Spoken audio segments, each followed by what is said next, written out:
In the frozen north, Buck continues to change. The wilderness awakens ancient instincts within him. Strength, courage, and the law of club and fang shape his destiny. Chapter 3: The Dominant Primordial Beast. The dominant primordial beast was strong in Buck, and under the fierce conditions of trail life it grew and grew. Yet, it was a secret growth. His newborn cunning gave him poise and control. He was too busy adjusting himself to the new life to feel at ease, and not only did he not pick fights, but he avoided them whenever possible. A certain deliberateness characterized his attitude. He was not prone to rashness and precipitate action, and in the bitter hatred between him and Spitz, he betrayed no impatience, shunned all offensive acts. On the other hand, possibly because he divined in Buck a dangerous rival, Spitz never lost an opportunity of showing his teeth. He even went out of his way to bully Buck, striving constantly to start the fight which could end only in the death of one or the other. Early in the trip, this might have taken place had it not been for an unwanted accident. At the end of this day, they made a bleak and miserable camp on the shore of Lake Labarge. Driving snow, a wind that cut like a white-hot knife, and darkness had forced them to grope for a camping place. They could hardly have fared worse. At their backs rose a perpendicular wall of rock, and Perrault and Francois were compelled to make their fire and spread their sleeping robes on the ice of the lake itself. The tent they had discarded at Dea in order to travel light. A few sticks of driftwood furnished them with a fire that thawed down through the ice and left them to eat supper in the dark. Close in under the sheltering rock, Buck made his nest. So snug and warm was it that he was loath to leave it when Francois distributed the fish which he had first thawed over the fire. But when Buck finished his ration and returned, he found his nest occupied. A warning snarl told him that the trespasser was Spitz. Till now, Buck had avoided trouble with his enemy, but this was too much. The beast in him roared. He sprang upon Spitz with a fury which surprised them both, and Spitz particularly, for his whole experience with Buck had gone to teach him that his rival was an unusually timid dog who managed to hold his own only because of his great weight and size. Francois was surprised too when they shot out in a tangle from the disrupted nest, and he divined the cause of the trouble. "Ah, ah, ah, ah!" he cried to Buck. "Give it to him, by gar! Give it to him, the dirty thief!" Spitz was equally willing. He was crying with sheer rage and eagerness as he circled back and forth for a chance to spring in. Buck was no less eager and no less cautious as he likewise circled back and forth for the advantage. But it was then that the unexpected happened, the thing which projected their struggle for supremacy far into the future, past many a weary mile of trail and toil. An oath from Perrault, the resounding impact of a club upon a bony frame, and a shrill yelp of pain heralded the breaking forth of pandemonium. The camp was suddenly discovered to be alive with skulking furry forms, starving huskies, 4 or 5 score of them, who had scented the camp from some Indian village. They had crept in while Buck and Spitz were fighting, and when the 2 men sprang among them with stout clubs, they showed their teeth and fought back. They were crazed by the smell of the food. Perrault found one with head buried in the grub box. His club landed heavily on the gaunt ribs, and the grub box was capsized on the ground. On the instant, a score of the famished brutes were scrambling for the bread and bacon. The clubs fell upon them unheeded. They yelped and howled under the rain of blows, but struggled none the less madly till the last crumb had been devoured. In the meantime, the astonished team dogs had burst out of their nests, only to be set upon by the fierce invaders. Never had Buck seen such dogs. It seemed as though their bones would burst through their skins. They were mere skeletons, draped loosely in draggled hides with blazing eyes and slavered fangs. But the hunger madness made them terrifying, irresistible. There was no opposing them. The team dogs were swept back against the cliff at the first onset. Buck was beset by 3 huskies, and in a trice his head and shoulders were ripped and slashed. The din was frightful. Billy was crying as usual. Dave and Solix, dripping blood from a score of wounds, were fighting bravely side by side. Joe was snapping like a demon. Once, his teeth closed on the foreleg of a husky, and he crunched down through the bone. Pike, the malingerer, leaped upon the crippled animal. Breaking its neck with a quick flash of teeth and a jerk, Buck got a frothing adversary by the throat and was sprayed with blood when his teeth sank through the jugular. The warm taste of it in his mouth goaded him to greater fierceness. He flung himself upon another and at the same time felt teeth sink into his own throat. It was Spitz, treacherously attacking from the side. Perrault and Francois, having cleaned out their part of the camp, hurried to save their sled dogs. The wild wave of famished beasts rolled back before them, and Buck shook himself free. But it was only for a moment. The 2 men were compelled to run back to save the grub, upon which the huskies returned to the attack on the team. Billy, terrified into bravery, sprang through the savage circle and fled away over the ice. Pike and Dub followed on his heels, with the rest of the team behind. As Buck drew himself together to spring after them, out of the tail of his eye he saw Spitz rush upon him, with the evident intention of overthrowing him. Once off his feet and under that mass of huskies, there was no hope for him, but he braced himself to the shock of Spitz's charge, then joined the flight out on the lake. Later, the 9 team dogs gathered together and sought shelter in the forest. Though unpursued, they were in a sorry plight. There was not one who was not wounded in 4 or 5 places, while some were wounded grievously. Dub was badly injured in a hind leg. Dolly, the last husky added to the team at Dia, had a badly torn throat. Joe had lost an eye, while Billy, the good-natured, with an ear chewed and rent to ribbons, cried and whimpered throughout the night. At daybreak they limped warily back to camp to find the marauders gone and the 2 men in bad tempers. Fully half their grub supply was gone. The huskies had chewed through the sled lashings and canvas coverings. In fact, nothing, no matter how remotely eatable, had escaped them.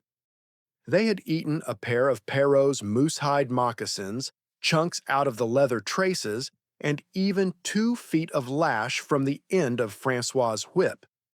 He broke from a mournful contemplation of it to look over his wounded dogs. "Ah, my friends," he said softly, "mebbe it mek you mad dog dose many bites, mebbe all mad dog sacred 'em. What you tink, Perrault?" The courier shook his head dubiously.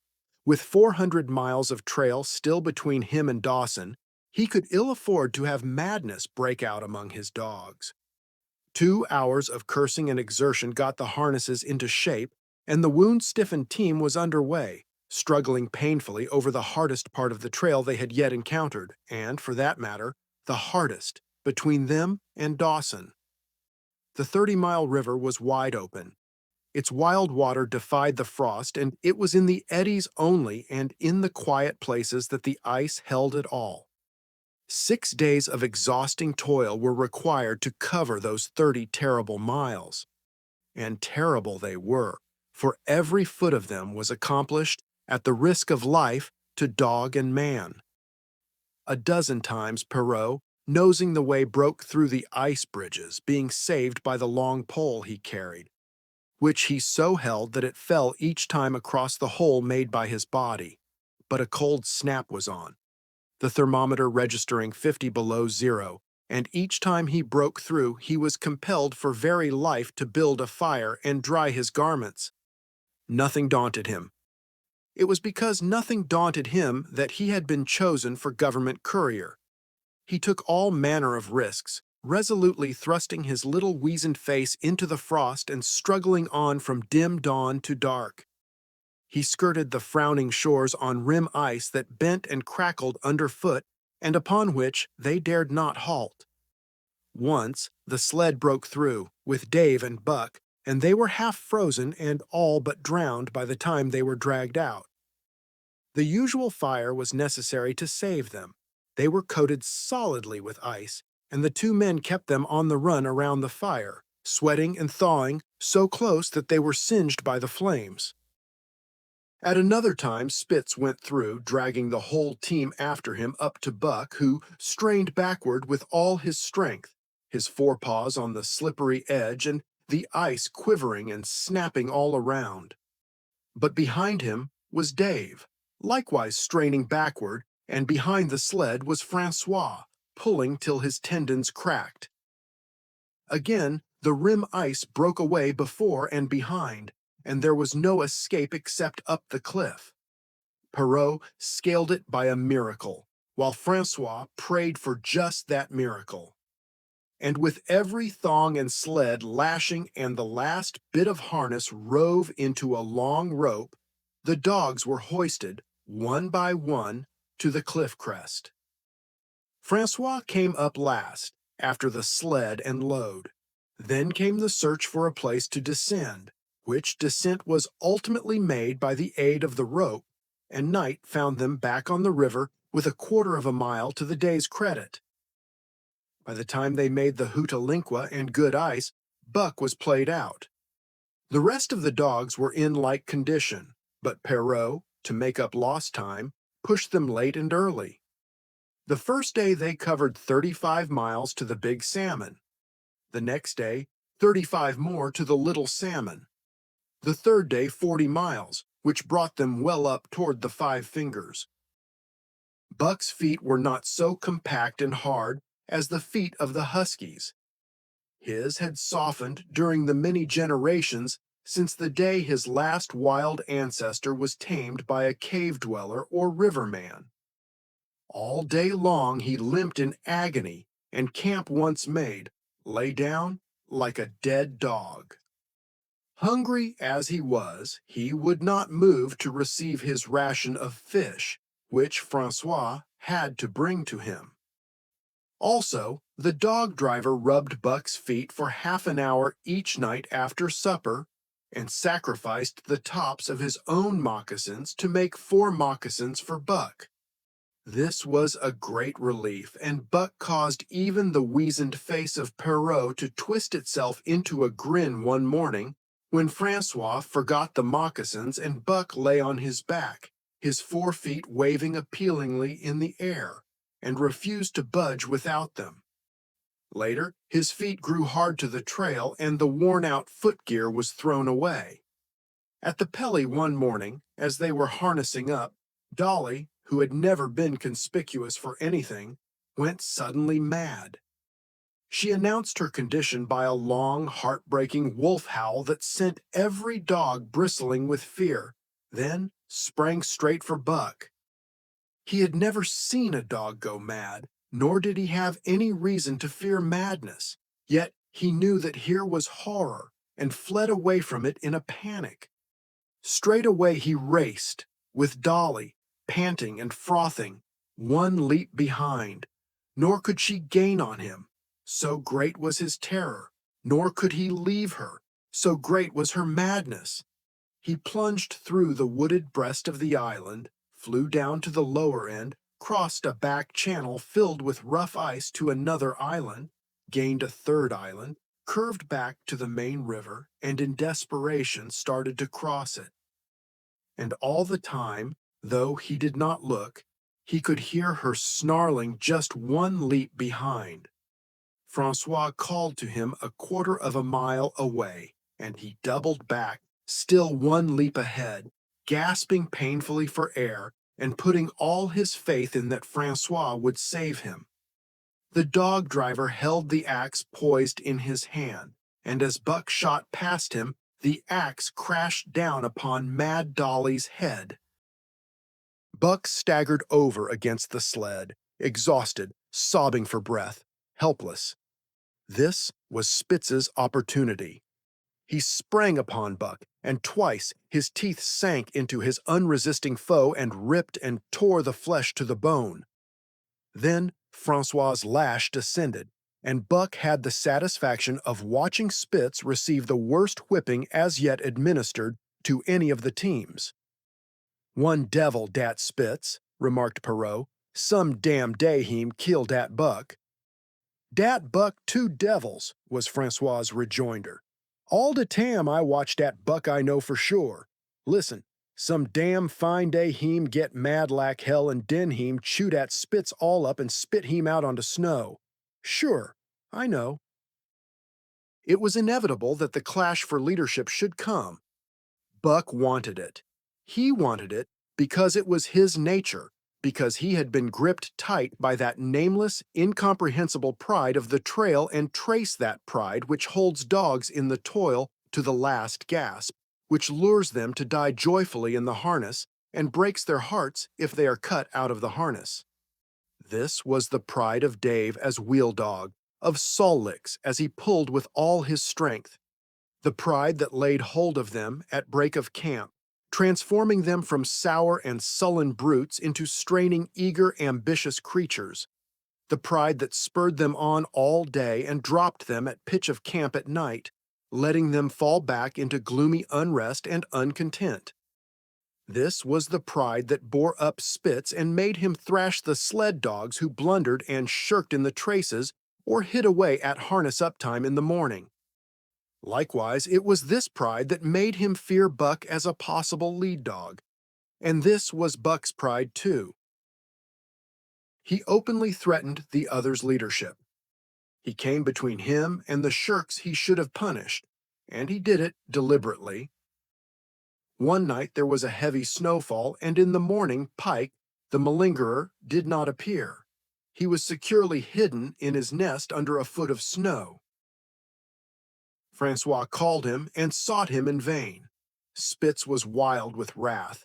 He raged through the camp, smelling and digging in every likely place, snarling so frightfully that Pike heard and shivered in his hiding place. But when he was at last unearthed and Spitz flew at him to punish him, Buck flew with equal rage in between. So unexpected was it, and so shrewdly managed, that Spitz was hurled backward and off his feet. Pike, who had been trembling abjectly, took heart at this open mutiny and sprang upon his overthrown leader. Buck, to whom fair play was a forgotten code, likewise sprang upon Spitz, but Francois, chuckling at the incident while unswerving in the administration of justice, brought his lash down upon Buck with all his might.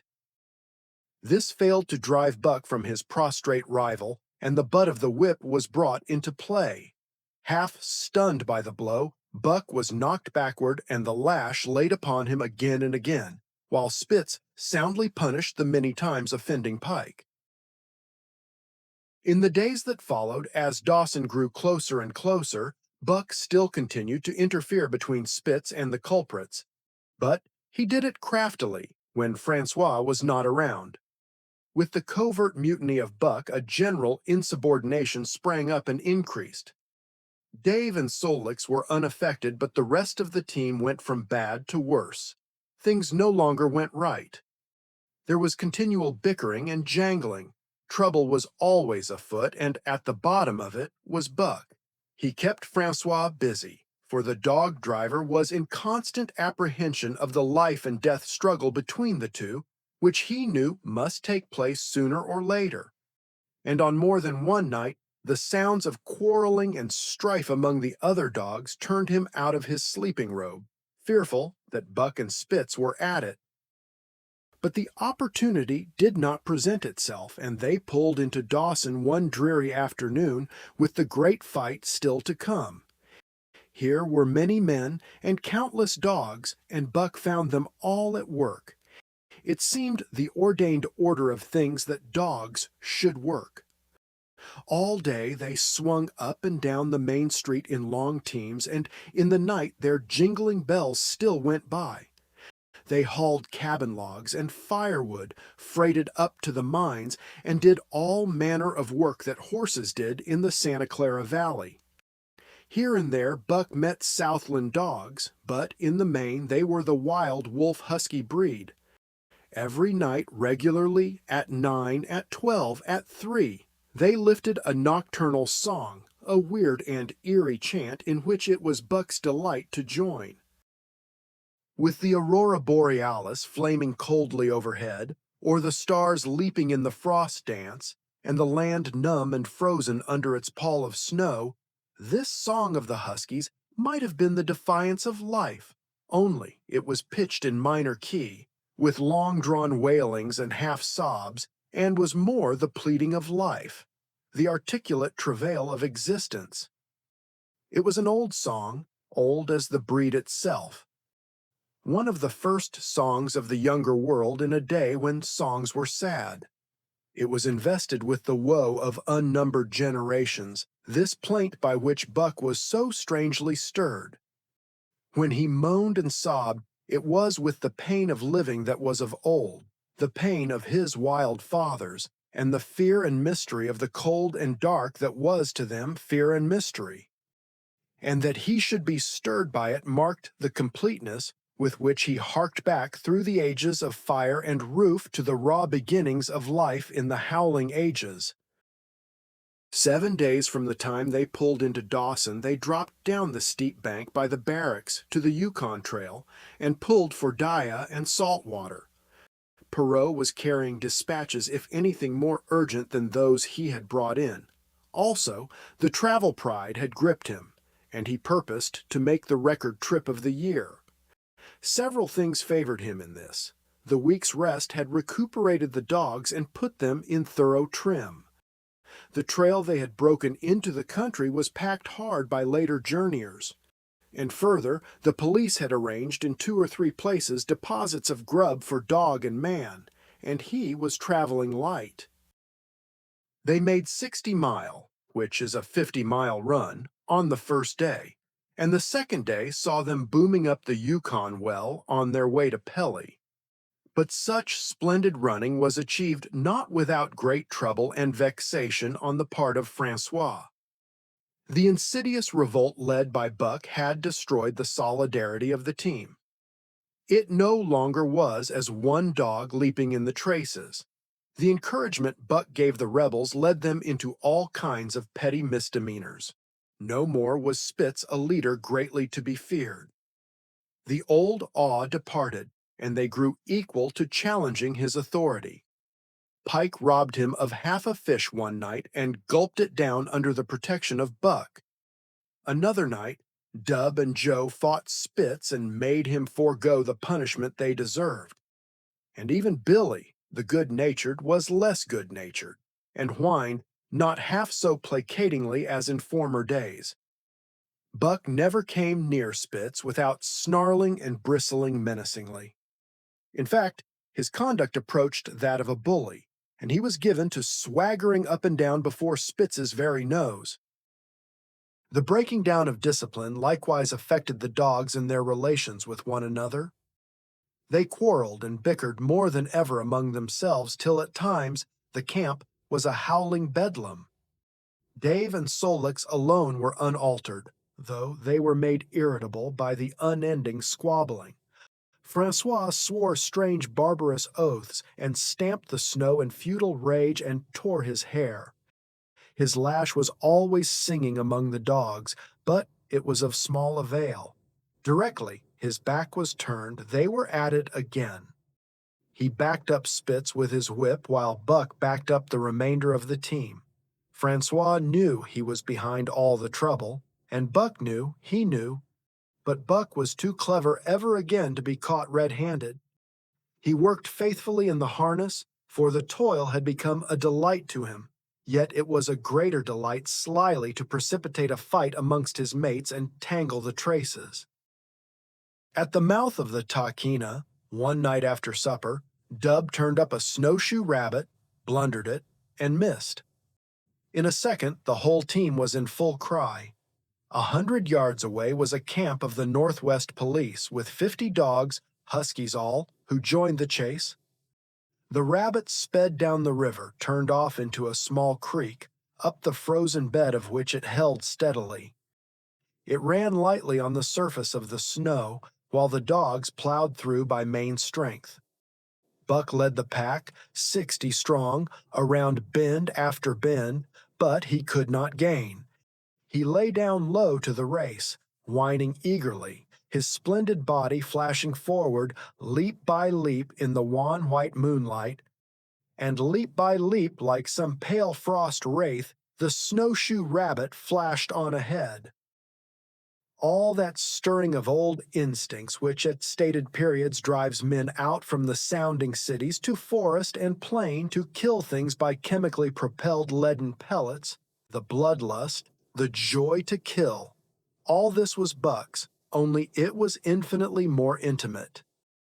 He was ranging at the head of the pack, running the wild thing down, the living meat, to kill with his own teeth and wash his muzzle to the eyes in warm blood. There is an ecstasy that marks the summit of life, and beyond which life cannot rise. And such is the paradox of living. This ecstasy comes when one is most alive, and it comes as a complete forgetfulness that one is alive. This ecstasy, this forgetfulness of living, comes to the artist, caught up and out of himself in a sheet of flame. It comes to the soldier, war-mad on a stricken field and refusing quarter.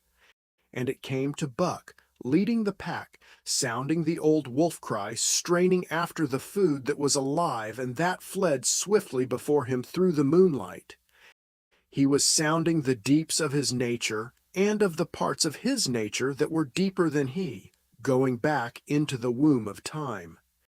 He was mastered by the sheer surging of life, the tidal wave of being, the perfect joy of each separate muscle, joint, and sinew, in that it was everything that was not death, that it was aglow and rampant, expressing itself in movement, flying exultantly under the stars and over the face of dead matter that did not move.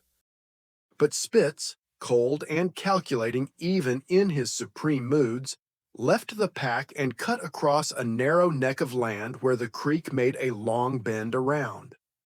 Buck did not know of this, and as he rounded the bend, the frost wraith of a rabbit still flitting before him, he saw another and larger frost wraith leap from the overhanging bank into the immediate path of the rabbit. It was Spitz. The rabbit could not turn, and as the white teeth broke its back in mid-air, it shrieked as loudly as a stricken man may shriek. At sound of this, the cry of life plunging down from life's apex in the grip of death, the fall pack at Buck's heels raised a hell's chorus of delight. Buck did not cry out. He did not check himself, but drove in upon Spitz, shoulder to shoulder so hard that he missed the throat. They rolled over and over in the powdery snow. Spitz gained his feet almost as though he had not been overthrown, slashing Buck down the shoulder and leaping clear. Twice his teeth clipped together like the steel jaws of a trap as he backed away for better footing, with lean and lifting lips that writhed and snarled. In a flash, Buck knew it. The time had come. It was to the death. As they circled about, snarling, ears laid back, keenly watchful for the advantage, the scene came to Buck with a sense of familiarity. He seemed to remember it all, the white woods, and earth, and moonlight, and the thrill of battle. Over the whiteness and silence brooded a ghostly calm. There was not the faintest whisper of air, nothing moved, not a leaf quivered. The visible breaths of the dogs rising slowly and lingering in the frosty air. They had made short work of the snowshoe rabbit, these dogs that were ill-tamed wolves, and they were now drawn up in an expectant circle. They, too, were silent, their eyes only gleaming and their breaths drifting slowly upward. To Buck it was nothing new or strange, this scene of old time. It was as though it had always been. the wonted way of things. Spitz was a practiced fighter.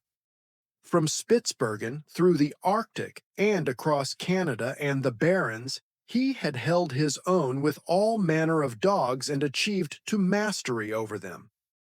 Bitter rage was his, but never blind rage. In passion to rend and destroy, he never forgot that his enemy was in like passion to rend and destroy. He never rushed till he was prepared to receive a rush, never attacked till he had first defended that attack. In vain Buck strove to sink his teeth in the neck of the big white dog. Wherever his fangs struck for the softer flesh, they were countered by the fangs of Spitz. Fang clashed fang, and lips were cut and bleeding, but Buck could not penetrate his enemy's guard. Then he warmed up and enveloped Spitz in a whirlwind of rushes. Time and time again he tried for the snow-white throat, where life bubbled near to the surface, and each time and every time Spitz slashed him and got away. Then Buck took to rushing as though for the throat, when, suddenly drawing back his head and curving in from the side, he would drive his shoulder at the shoulder of Spitz, as a ram by which to overthrow him. But instead, Buck's shoulder was slashed down each time as Spitz leaped lightly away. Spitz was untouched, while Buck was streaming with blood and panting hard. The fight was growing desperate, and all the while the silent and wolfish circle waited to finish off whichever dog went down. As Buck grew winded, Spitz took to rushing, and he kept him staggering for footing. Once Buck went over, and the whole circle of 60 dogs started up, but he recovered himself almost in midair, and the circle sank down again and waited. But Buck possessed a quality that made for greatness: imagination. He fought by instinct, but he could fight by head as well. He rushed as though attempting the old shoulder trick, but at the last instant swept low to the snow and in. His teeth closed on Spitz's left foreleg.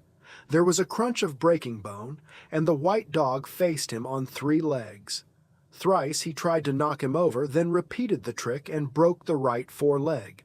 Despite the pain and helplessness, Spitz struggled madly to keep up. He saw the silent circle, with gleaming eyes, lolling tongues, and silvery breaths drifting upward, closing in upon him as he had seen similar circles close in upon beaten antagonists in the past. Only this time he was the one who was beaten. There was no hope for him. Buck was inexorable. Mercy was a thing reserved for gentler climbs. He maneuvered for the final rush. The circle had tightened till he could feel the breaths of the huskies on his flanks. He could see them, beyond Spitz and to either side, half crouching for the spring, their eyes fixed upon him. A pause seemed to fall.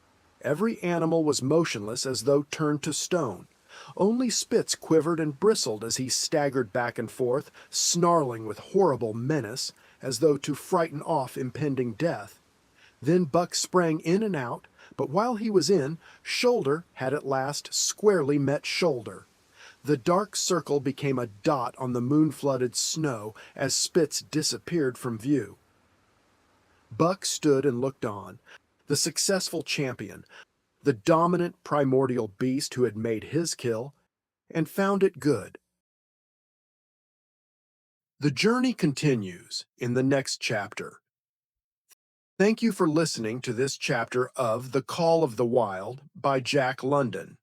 If you enjoy classic literature and audiobooks like this, consider subscribing to Classic Tales Library. New stories and timeless classics are added regularly.